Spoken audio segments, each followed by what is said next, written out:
بسم الله الرحمن الرحيم.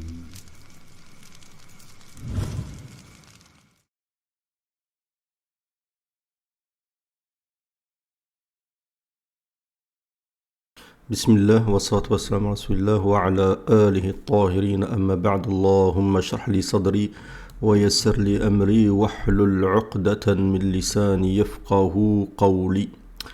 Donc avant de commencer cette vidéo, je voudrais donc déjà dire certaines choses. La première, c'est que j'avais mis donc un short, une courte vidéo avec un shir qui était soi-disant en tout cas qui se réclamait de la tariqa al-Rifa'iyya, sachant que la tariqa al-Rifa'iyya ont recours à certaines pratiques déviantes, certaines pratiques excessives en se réclamant du soufisme trompeusement, qui consiste à s'enfoncer des couteaux, des épées, ainsi de suite. Donc je vous ai pas diffusé cette vidéo. Et hier, je vous ai diffusé une vidéo d'un shir de la tariqa al-Rifa'iyya qui sortait, je sais pas quoi de son estomac, je pense que ça peut être Allah alam des excréments, en tout cas c'était le titre de la vidéo, et vous voyez un de ses disciples manger ceci. Alors moi quand j'ai diffusé la vidéo, mon intention n'était pas de montrer quelque chose de dégueulasse ou prendre du plaisir à montrer ceci ou regarder ceci, franchement c'est vraiment pas mon délire, mais c'était uniquement de vous montrer que regardez comment l'innovation, le manque de connaissances, l'adulation des chirs, parce que l'adulation des chirs, elle n'est pas uniquement dans le soufisme, mais malheureusement on trouve ça dans tous les groupes, d'accord, des gens qui adulent leurs chirs au point que certains récoltent même leur crachat. Ça ne viendrait jamais à l'idée de faire ceci si ce n'est le prophète alayhi salatu wassalam, ça s'arrête là. Et donc des frères m'ont dit tu devrais enlever la vidéo, elle est dégueulasse, ainsi de suite. Alors des fois moi je pense être dans mon droit, je me dis que je sais ce que je fais, j'ai raison, mais parfois on se rend pas compte, on peut faire des choses en pensant avoir raison et c'est fort possible qu'on se trompe, donc j'ai préféré retirer la vidéo. Bon, ça c'est dit. Ensuite, la vidéo qu'on va voir là actuellement, c'est une vidéo donc concernant le domaine de la ruqya, qui est un domaine commun entre beaucoup de factions musulmanes, d'accord, ou de sectes musulmanes si vous préférez, même si bien sûr je ne suis pas dans une secte, et ceci est une grâce de la part d'Allah Azza wa Jal. Je suis musulman, je me réclame ainsi comme l'avait fait le prophète Ibrahim alayhi salam, et ses enfants, Ya'qub, Ismaïl, et ainsi de suite, alayhimus salam. Comme disait d'ailleurs Youssouf, je suis la milla de mes pères, Abba Ibrahim wa Ishaq. Donc, ici, ce shir est un shir de la tariqa al-Qadariya, qui est une tariqa donc soufia, donc non plus je ne suis pas soufi, du moins Turuqi, d'accord, donc il y a des choses bénéfiques dans le soufisme que l'on renie pas et bien sûr qui sont en réalité tout simplement relatives à Tazkiyat al-Nafs, qui est la réforme de soi, d'accord, pour essayer d'atteindre des hautes stations spirituelles. Donc il n'y a aucun mal à comment dire, diffuser, à citer des chirs lorsqu'ils disent des choses vraies, que ce soit des soufis ou autres, d'accord, notamment lorsque ce sont des gens que nous ne considérons pas comme des mécréants ou comme des grandes déviances, d'accord, comme par exemple le schisme, ainsi de suite, d'accord. Le prophète avait dit à Abu Huraira en parlant d'un démon, sadaqaka wa huwa kadhoub, il t'a dit la vérité alors que c'est un menteur. Et puis je peux rajouter à tous les sceptiques et tous ceux qui seraient tentés de critiquer ceci que Ibn al-Qayyim, ce grand savant qui est une référence dans le salafisme par exemple, et bien sûr chez beaucoup de sunnites, l'ensemble on va dire des sunnites, s'était inspiré de son shir al-Harawi lorsqu'il était soufi pour écrire son livre Madarij al-Salikin, d'accord, le sentier des itinérants, en citant donc des stations qui sont basées sur une terminologie mais aussi sur une définition purement soufi. Donc bien sûr qu'il a essayé de faire en sorte que tout ceci soit cadré, soit dans les limites du Coran et de la Sunna, et pour moi il n'y a aucun problème avec ça, c'est un très bon livre, mais certains l'ont critiqué, mais et certains ont dit qu'il n'y avait pas de problème, d'accord, donc ici je fais la même chose, voilà, donc c'est pas la peine de s'éterniser sur le sujet. Donc c'était juste une compréhension que dans la langue future, je ne reviendrai pas sur ça, Donc ceux qui veulent critiquer de toute façon qu'ils critiquent, tant que ça se fait dans le respect, il n'y a pas de problème. Donc on va écouter cette vidéo et la décrypter comme d'habitude. Bismillah, ça concerne donc les vents des djinns, Ariyah al-Jinn. أحدثكم في هذا المقطع بدقائق عن الأرياح. سألني كثير من الإخوة ما هي الأرياح؟ أيها الإخوة، الجن له عدة تأثيرات تصيب الإنسان. فالعين سهم من سهام إبليس، هذه أول شيء. Donc il dit que beaucoup lui ont posé la question de savoir qu'est-ce que t'es Riyah, donc des djinns, les vents, des djinns, d'accord. Donc les djinns, comme vous le savez, c'est une énergie, d'accord, mais qui se déplace telle une fumée, d'accord. Donc il y a automatiquement une question de, c'est encore même, c'est en fait très vague, hein, personne ne peut dire exactement la constitution, même si on a une idée générale, d'accord.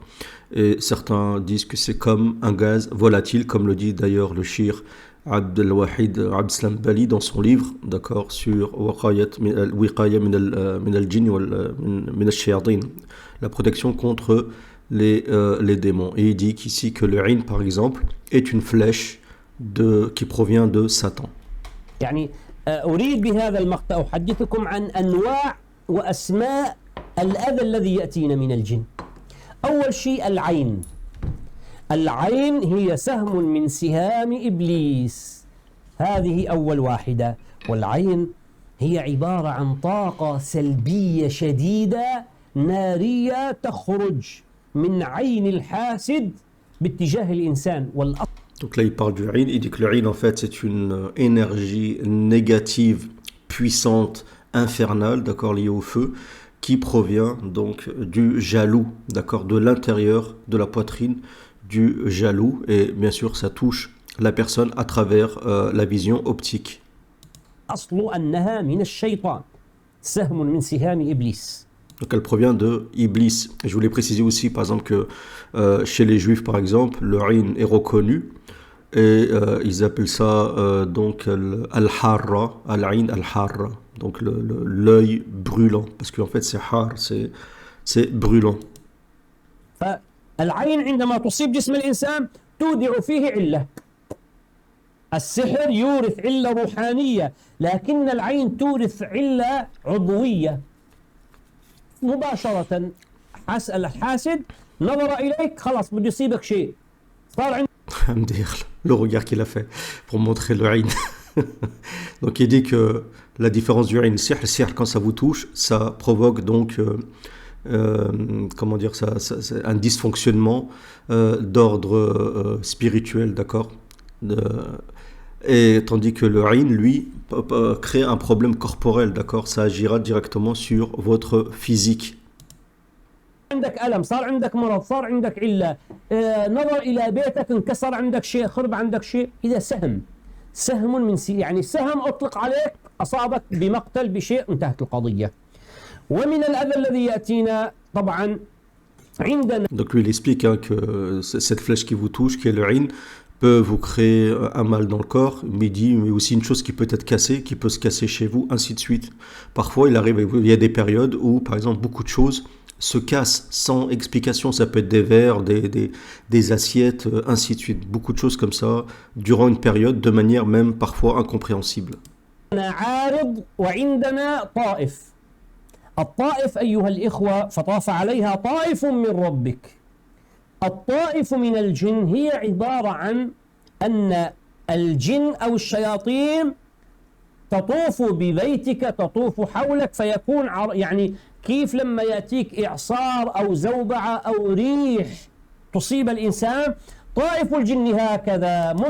Donc lui il explique ici, il dit qu'il y a At-Ta'if et l'Arid. Donc le Ta'if c'est djinn, vous savez, qui se promène, qu'on ne voit pas, parce qu'il y a, comme vous le savez, une fusion entre les deux mondes. Là actuellement je vous parle, peut-être que je suis dans la place d'un djinn ou à côté d'un djinn, mais on ne le voit pas. Donc ces djinns circulent dans leur dimension, nous sommes dans la nôtre, mais c'est fort possible que ces djinns qui se promènent, que vous côtoyez tous les jours, un jour vous touchent pour X raisons, et on verra les raisons.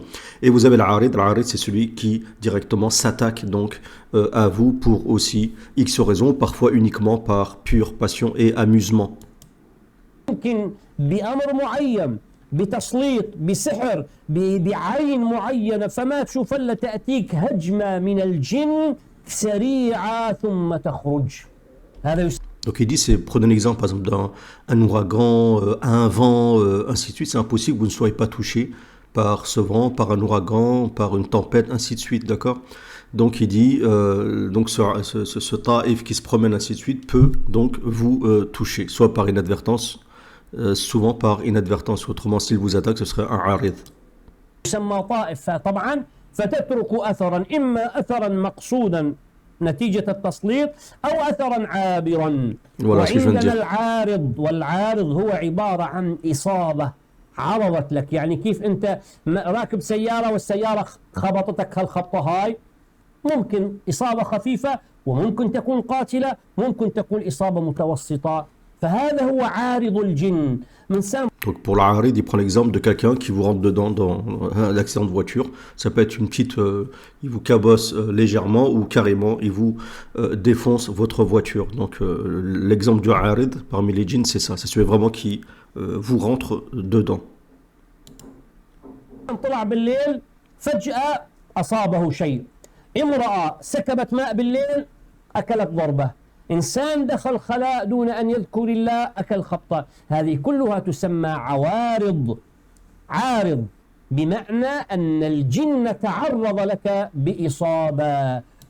Donc là il parle du Arid, il explique, donc c'est une attaque de djinn qui vous touche, d'accord? Vous êtes touché par le toucher du djinn, ça peut être partiel, parfois c'est dans un membre du corps, ou total, d'accord? Il y a différentes catégories de mess, donc il faut faire la différence entre le mess, d'accord, et at-ta'if, qui est une catégorie de mess qui est plus légère, on le verra, d'accord? Je vous donnerai aussi un exemple concret. Et donc il y a une personne qui se lave la nuit, tac, elle est tapée par un djinn. Pour une personne qui saute sur un lit par exemple, est tapée par un djinn. Une personne qui jette, là je vous donne des exemples que lui donne pas. Vous jetez par exemple une pierre sur quelqu'un, vous êtes tapé par un djinn.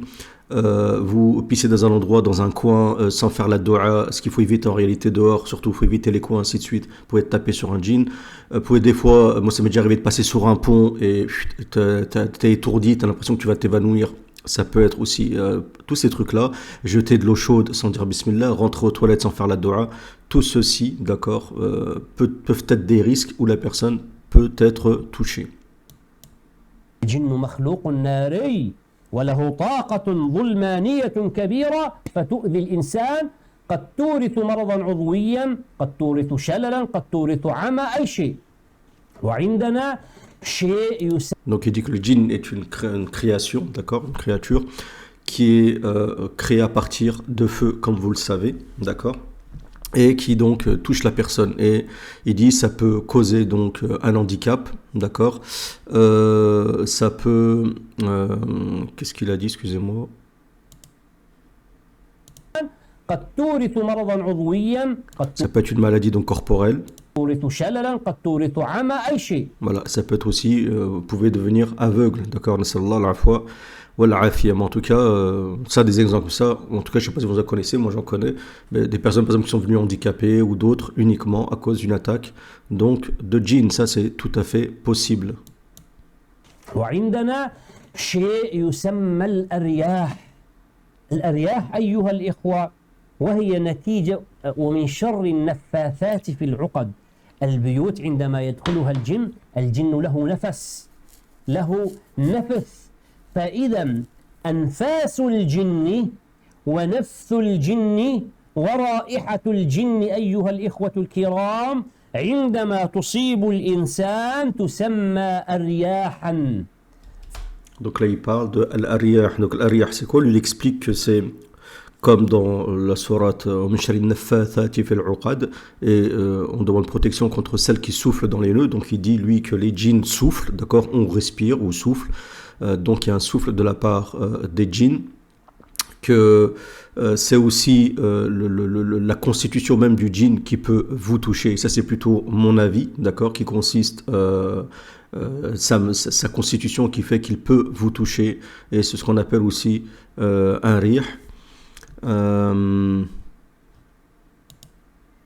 فتعتري جسم الإنسان. كيف أنت إذا دخلت بنار وطلعت منها فتجد الدخان كله يتغلغل في جسمك، فإذا الجن الأرياح هي عبارة عن أثر أنفاس الجن في البيوت المسكونة، أثر نفث الجن المسلطين على الإنسان، أثر روائح الجن أيضا عندما تدخل روائحهم نتنة في بيوت Donc il dit les rires, d'accord. Donc c'est par exemple quand vous êtes chez vous, les djinns non seulement ils respirent, d'accord. Donc il y a ce rire qui provient de, il y a les djinns qui, comme dans les sorciers, qui soufflent, d'accord, dans les nœuds ainsi de suite.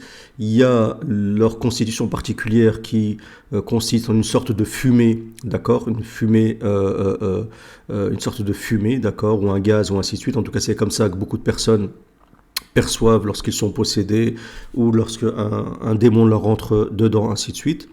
Donc ils disent qu'il y a une odeur putride, ainsi de suite, qu'on trouve dans certaines demeures. Et ça, je le confirme, parce que même, bon, moi, je suis dans le domaine de la ruqya avant, et je connaissais pas mal de raqi, donc on discutait. Et il y a une chose qui revient, c'est que le djinn, il y a une odeur lors de la possession d'un démon qui est une odeur caverneuse. C'est ce qui ressort, une odeur qui est comme une odeur en fait, qui est liée à un endroit très humide, l'humidité. D'ailleurs, les djinns kiffent les endroits humides, ça faut le savoir. Comme une odeur donc caverneuse, comme une odeur qui est très ancienne, ainsi de suite. Ça ressort beaucoup. D'ailleurs, les personnes qui sont possédées, lorsque vous sentez le sommet de leur tête, d'accord, là où se positionne donc le démon qui va agir sur les neurotransmetteurs et ainsi de suite, sur les influx nerveux, vous allez sentir cette odeur qui est caverneuse. Et parfois, l'odeur se propage, comme il dit le shir, dans les habits, dans la maison. Des fois, c'est partout. Je connaissais un frère qui me disait qu'il était rentré chez un Français qui n'était pas musulman. Lui, c'est un frère qui faisait ruqya.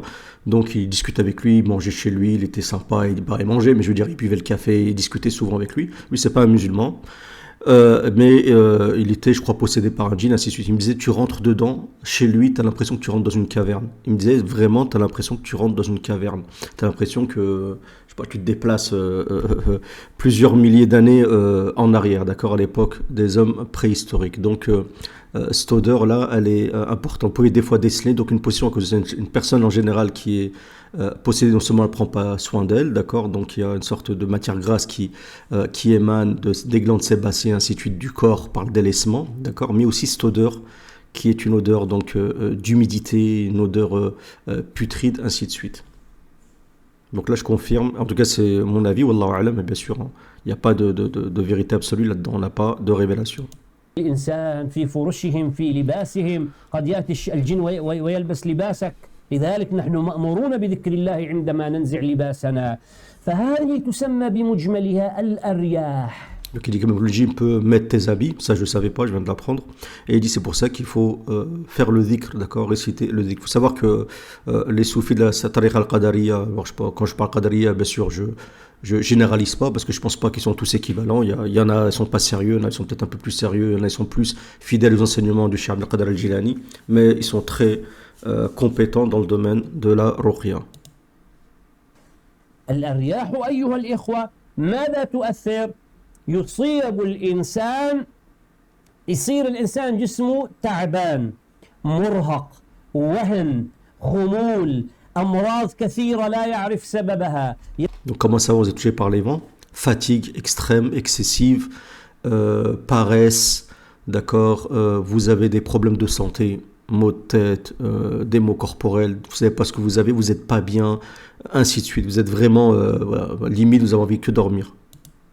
يذهب إلى الأطباء ما يجد ما في أمورك سليمة آلام في الظهر آلام في الرجلين آلام في الصدر آلام في الرقبة صداع إذا مجموعة من الأمراض المتقلبة المتنقلة الغير مستقرة تصيب الإنسان. Donc il a dit il est touché par des maladies incessantes mais différentes. Une fois c'est ça, une fois c'est une autre maladie. Et quand vous allez voir en général des médecins, ben vous dit non, vous avez pas, ils savent pas exactement d'où ça vient. Il n'y a pas vraiment d'explication donc médicale. Et des fois ça peut aller loin. On sait très bien que je vous donne un exemple, en tout cas conforté par un hadith du prophète sallam, lorsque le prophète a parlé d'une certaine maladie. Donc lorsque le prophète sallam a parlé du, je que je me trompe pas, c'est At-Ta'un. Les compagnons ont questionné le prophète sur le Ta'un. Certains savants disent que c'est la peste, d'accord? Et je crois que c'est aussi l'avis des chrétiens concernant ceci. Et le prophète a dit, c'est une maladie qui a été causée par vos frères les djinns, d'accord? Donc le prophète te dit que les djinns peuvent causer certaines maladies, d'accord? Et lorsque vous êtes possédé par des djinns, vous avez par exemple une sorcellerie, il faut savoir que les conséquences de cette possession démoniaque peuvent donner lieu à certaines maladies. Beaucoup de personnes, par exemple dernièrement, surtout des jeunes parfois, et des gens en général, mashallah, des gens très sérieux dans la religion, sont touchés par des cancers, la sclérose en plaques, ainsi de suite, des choses qui ressortent de manière répétitive. C'est pour ça que la ruqya en réalité est un élément très important dans la vie à faire pratiquement. La ruqya, je pense que c'est quelque chose qu'il faut faire pratiquement tous les jours.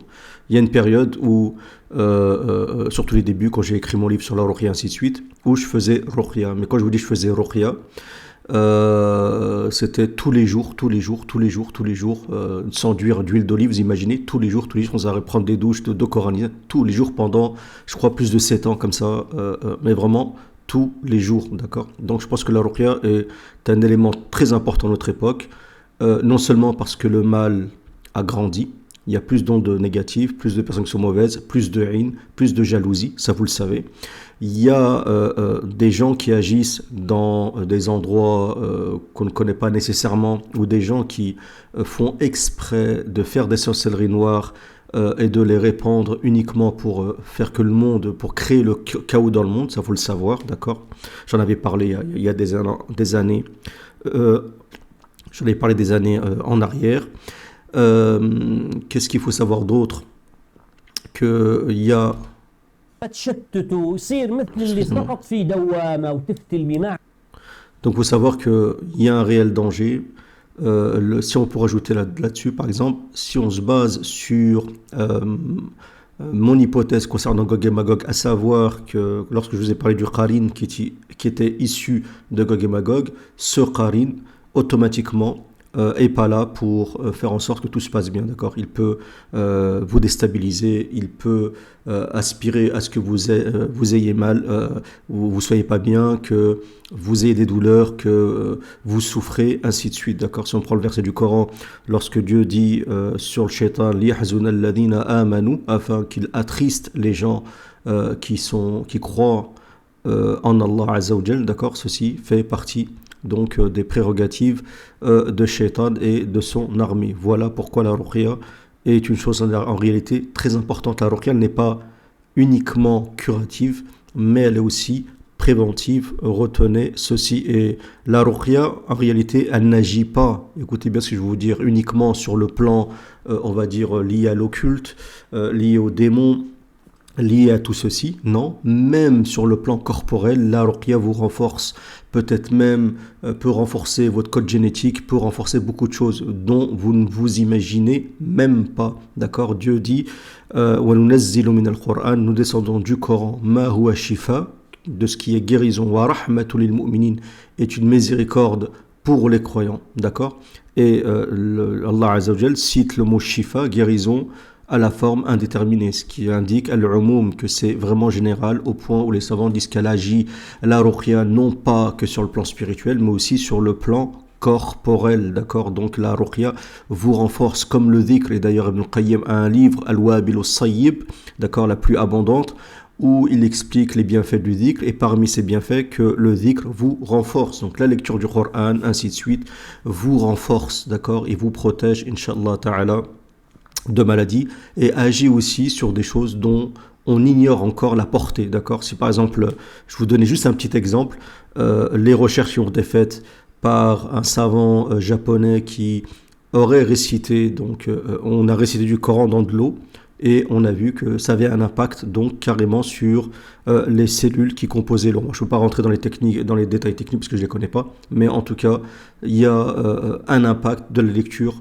du Coran. Pour moi, j'en suis convaincu. Le Coran, c'est pas rien. Le Coran, c'est la parole d'Allah Azza wa Jal, kalam Allah, d'accord? Et c'est avec la parole d'Allah Azza wa Jal qu'Allah subhanahu wa ta'ala a créé les cieux et la terre, kun fayakun, soit, et il fut. عاد يعرف شيء. هذه تسمى الأرياح. أحببت اليوم أن أشرحها للناس لأنه بعضنا كثير يسألون عن هذه هي الأرياح. ما علاج الأرياح أيها الإخوة؟ هذه علاماتها، ذكرنا أن علاماتها أمراض كثيرة متنقلة متقلبة، دائما الإنسان يصير عنده ضيق بالصدر، يصيبه غثيان، نفسه ضايقة من بدون سبب، فمحتار متردد، خوف قلق توتر. هذه نتيجة الأرياح التي Donc il explique les conséquences de l'arrière, comme on l'a dit tout à l'heure, pareil, la même chose, la personne sent sa poitrine serrée, anxiété, embarras, il khammam beaucoup, il pense beaucoup, il doit énormément philosopher dans sa tête, beaucoup de waswas, donc les waswas c'est les insufflations, d'accord, ou la paranoïa, ainsi de suite, il se sent pas bien, des maladies qui, comme on l'a dit, qui sont parfois temporaires et qui changent à chaque fois, d'accord. Donc tout ça, il dit, c'est les conséquences d'arrière, donc les vents. تصيبها. علاجها ما هو؟ علاجها ذكر الله. عليك بأدعية الصباح والمساء الواردة عن النبي صلى الله عليه وآله وسلم، وانظر كيف ستجد خيرا وبركة وأسرار عجيبة. Donc avant de traduire ce qu'il a dit, je voulais juste vous citer quelque chose. Quand j'étais jeune, donc je connaissais un frère qui était dans le domaine de la ruqya. C'était un jeune raqi, mais très courageux, qui connaissait le Coran par cœur, un Algérien, et, bon on s'en fout en réalité, et connaissait le Coran donc par cœur, et il faisait énormément de ruqya. Il m'a raconté un jour qu'il faisait ruqya, donc lui c'est un étudiant en sciences, qui faisait ruqya à une personne, et il m'a dit qu'il y a un moment où le djinn l'avait menacé, d'accord, et lorsqu'il a récité le Coran, il a fait la ruqya, donc il a senti comme quelque chose passer vers son pied, d'accord, c'était en fait le djinn qui, en passant, en traversant, l'a touché, donc vers son pied. Et il a senti comme une sorte de douleur, et ainsi de suite. Qu'est-ce qu'il a fait? Il a donc récité donc, le Coran sur de l'huile, sûrement de l'huile d'olive. Il a passé ça sur l'endroit où il avait été touché. Et en fait, ensuite, ça c'est parti. Et il m'avait expliqué que ceci était le vent du djinn. C'était juste le djinn quand il passe. Il me disait c'est ce qu'on appelle rih al-djinn. Donc le djinn, en vous frôlant, peut causer ce genre de choses. Donc c'était juste pour réagir. Et ensuite, lui, le shir, donc maintenant, vous donne les solutions donc à ceci. Comment soigner al-riyah, comment les éviter, ainsi de suite. Il commence par le fait de vous motiver à réciter les adhkar. Les adhkar sont les invocations du matin et du soir, d'accord. Adhkar sabah wal masa. Vous les avez par exemple, pour ceux qui connaissent, la caméra est là. Donc Hisn al-Muslim, la citadelle du musulman. Vous avez ceci en français, bon là c'est en arabe, et vous avez dedans des adhkar. Bon, à force de les réciter avec les années, vous les retenez normalement très facilement, Inch'Allah Ta'ala. Donc ceci est bien de les réciter. Si parfois vous oubliez, au minimum, au strict minimum, ce qui je ne vous conseille pas, c'est de tout réciter, c'est de réciter Ayat al-Kursi et les 3 dernières sourates, si possible plusieurs fois dans la journée. Donc récitez les adhkar, les invocations du soir et du matin. Il dit vous allez voir des choses, des secrets, des choses, il dit incroyables. Vous allez sentir de la bénédiction et de la baraka dans votre journée.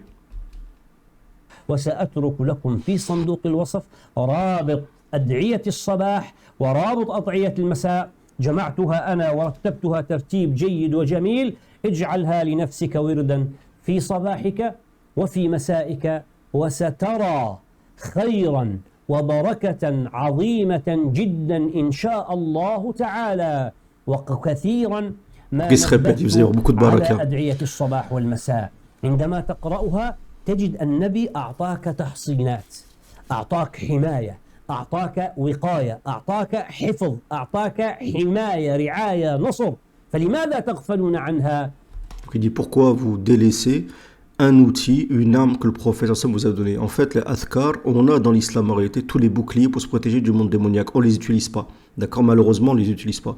Et ce que disait une fois un djinn au shir Abdelwahid Abdeslam, il lui disait, je comprends pas, vous les musulmans, en fait, vous avez tout pour vous protéger, mais vous récitez pas. Vous récitez pas les adhkar, vous récitez pas, ainsi de suite, donc vous vous protégez pas. Donc il dit, je comprends pas pourquoi vous utilisez pas ce hisn, donc cette forteresse, qu'on possède, ce bouclier, ces protections, ainsi de suite, qu'il y a donc, qui nous a été transmis par le prophète, alayhi salatu wassalam. فوالله أيها الإخوة أغلبنا اليوم يعاني من الأرياح. هذه الأرياح لو أردت أن أخصص لها درس أحتاج ساعتين شرح الأرياح وأثرها على الناس. كثير منا يشكو من الأولاد عندهم بلادة، عندهم كسل، عندهم خمول، كلها من الأرياح.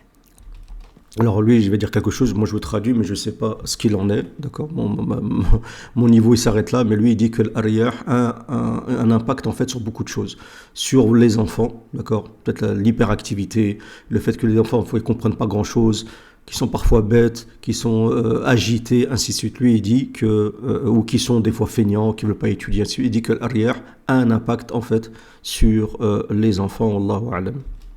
والأرياح هي ثمرة غفلة تصيبنا في كل أحوالنا، غافلين عن صلواتنا، غافلين عن قرآننا، غافلين عن ذكر الله، غافلين عن شكر الله، غافلين عن الدعاء، فيتغلغل عالم الجن والشيطان وعد ربه بده يشاركنا بالأموال والأزواج والأولاد.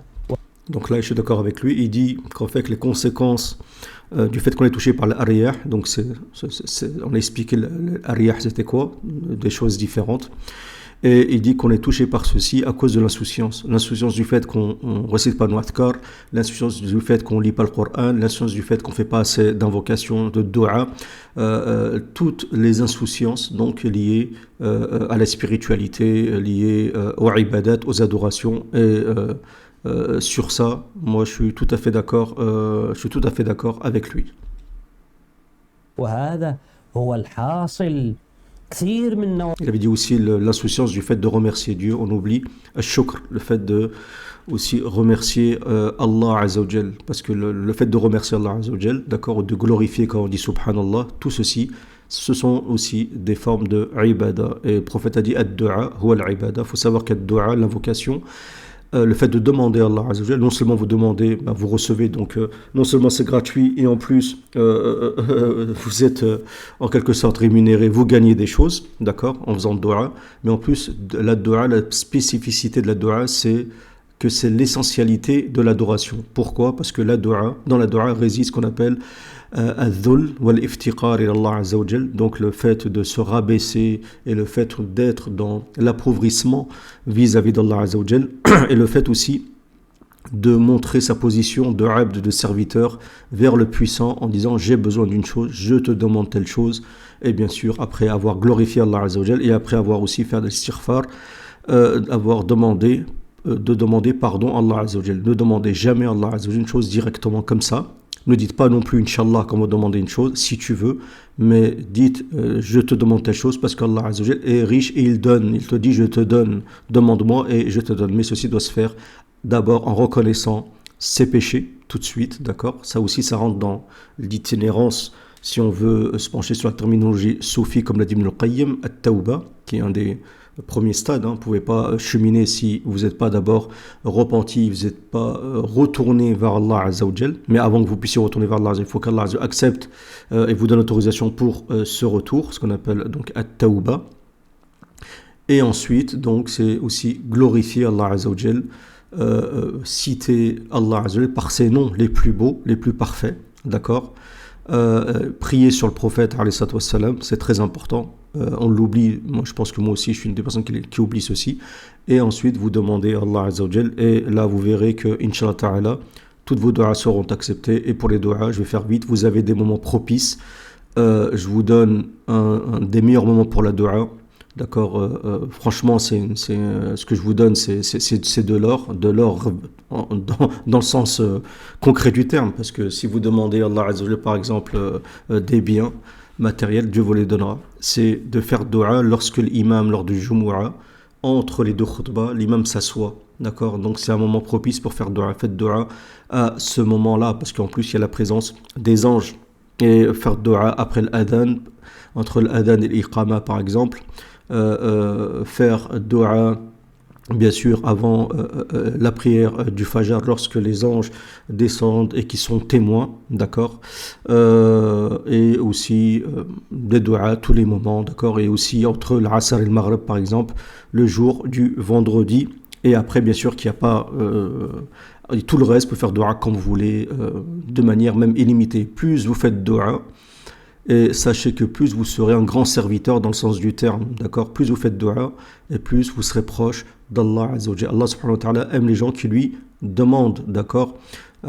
Dieu dit dans le Coran, Id'uni astajib lakum. Invoquez-moi, je vous accorderai, d'accord? Je vous répondrai.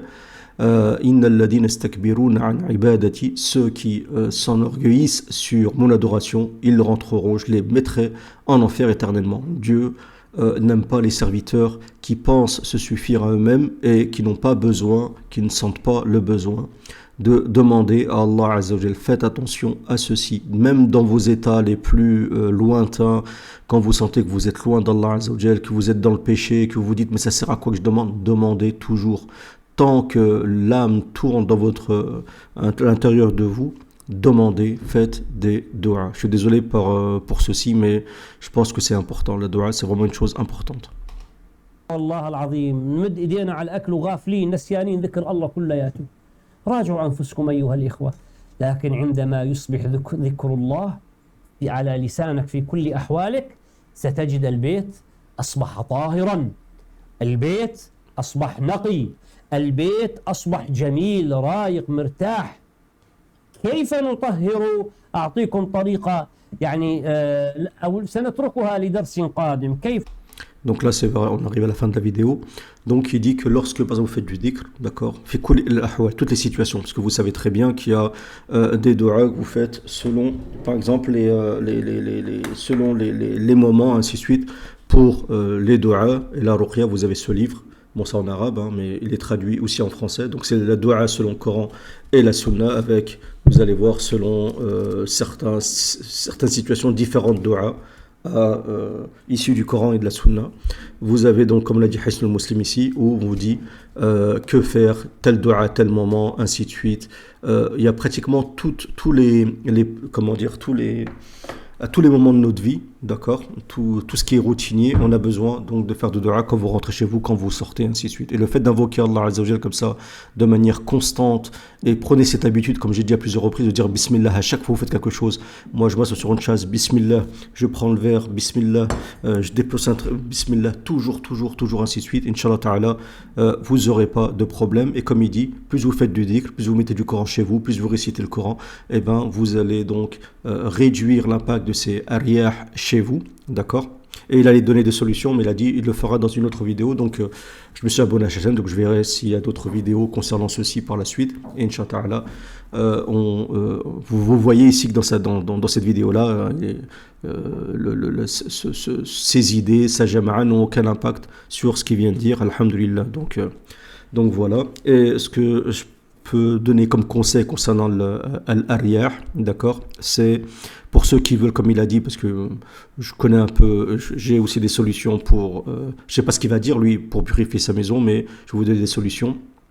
Ce que je vous conseille, ce que m'avait appris Araki à l'époque, c'était par exemple vous prenez un seau, d'accord, vous faites le ménage chez vous, donc ménage propre, vous l'avez, si vous voulez faire un truc complet, vous pouvez même le faire sur les murs, donc vous nettoyez les murs, le plafond avec, je sais pas moi, une raclette et on va dire un chiffon, une serpillière, ce que vous voulez. Donc vous faites le ménage complet, d'accord. Bon, je pense pas que vous êtes obligé d'aller jusqu'au plafond, mais vous pouvez si vous le voulez.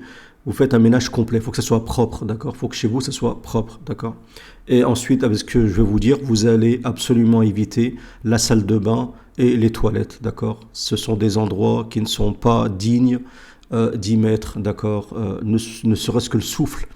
Lorsqu'on récite la parole d'Allah Azza wa Jal, d'accord, faites attention à ceci, n'écoutez pas les haraki qui disent vous pouvez mettre de l'eau coranisée dans le lavabo, ainsi de suite, parce que je sais pas quoi, ça c'est n'importe quoi, ne faites jamais ça, d'accord, déjà je trouve que c'est déjà ambigu, ne serait-ce que ça, donc écartez-vous de l'ambiguïté. Ensuite vous allez, après avoir fait le ménage, vous allez prendre un seau et vous allez mettre par exemple des bonnes odeurs, d'accord. Vous pouvez mettre même du produit, un produit citronné, un produit lavant, il n'y a pas de problème, et vous pouvez mettre des parfums, par exemple, ce parfum-là, par exemple, alors c'est pas de la haute qualité, j'ai pas acheté de la haute qualité, même si c'est un certain prix. C'est ce qu'on appelle, par exemple, ça c'est le oud. Le oud, ça a une odeur magnifique. Moi, je kiffe. Il faut savoir que les personnes en général qui sont touchées par les djinns, qui ont des possessions ensorcelées, ne supportent pas les bonnes odeurs parce que le djinn lui-même véhicule le démon une odeur putride ou une odeur caverneuse si vous préférez. D'accord? Ça me fait penser à Capitaine Caverne, je sais pas pourquoi, je sais pas si c'est en lien ou pas, MDR. Ça c'est le oud. Donc le oud c'est une bonne odeur. Vous pouvez mettre quelques gouttes dans le seau par exemple. Il faut savoir aussi, ce que je vous conseille, c'est le musc, d'accord? Le musc rouge, d'accord, ou le musc noir. Ici c'est le musc noir. Là pareil, d'accord, ça c'est fort. Pareil, tous ceux qui ont des problèmes occultes, notamment avec les djinns amoureux, il faut savoir que les démons n'aiment pas cette odeur-là, d'accord, du musc noir. Donc ça aussi, vous pouvez en acheter. Je ne vous conseille pas d'aller acheter des flacons comme ça à 1, 2 ou 5 euros, mais aller dans des parfumeries spécifiques et acheter ne serait-ce que des petites quantités comme ça, mais très chères, d'accord. Mais si vous devez acheter du oud par exemple, demandez le oud al-Kambodji. Rappelez-vous du nom, je crois que c'est peut-être le oud cambodgien ou peut-être c'est un autre nom. Peut-être c'est peut-être relatif à autre chose, mais ça s'appelle al-oud al-Kambodji. Kambodji, vous demandez ça dans les parfumeries, ils connaissent. C'est une catégorie de oud parmi les meilleurs, les plus purs. Et si vous achetez un petit flacon comme ça, vous pourrez. Vous n'êtes pas obligé d'en mettre une tonne après. Donc là, c'est bien d'en mettre sur vous tous les jours, d'accord. Et ça, c'est le musc noir, d'accord. Ça aussi, vous pouvez vous procurer ceci. C'est mashallah. Donc ça, vous pouvez en mettre par exemple, dans un seau. Et ensuite, donc, nettoyer les sols. Une fois que vous avez nettoyé les sols, vous avez passé vite fait, vous avez parfumé. Vous pouvez aussi le faire avec un vaporisateur pour les murs. Et ensuite, faire les angles de maison. Mais tout ceci, bien sûr, après avoir coranisé, écoutez bien, le seau d'eau à la fin. Pas quand vous allez faire votre lavage, mais à la deuxième session, lorsque vous allez donc parfumer et coraniser toute votre demeure, le sol, les murs, ainsi de suite, et les coins. C'est-à-dire que s'il y a des démons, ils partiront, d'accord. Si c'est des djinns musulmans, Inch'Allah, ils ne seront pas touchés.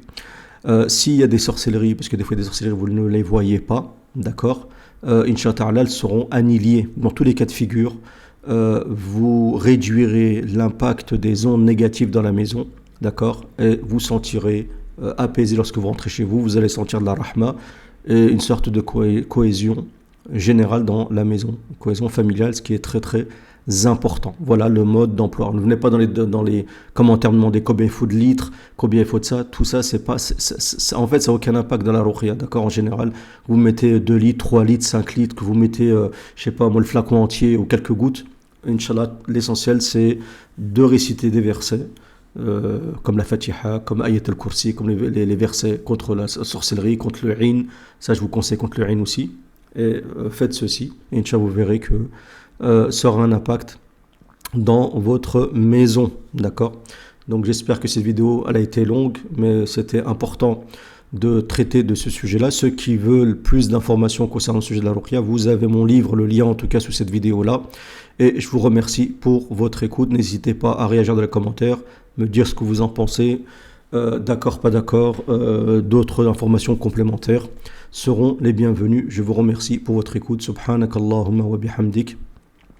أشهد أن لا إله إلا أنت أستغفرك وأتوب إليك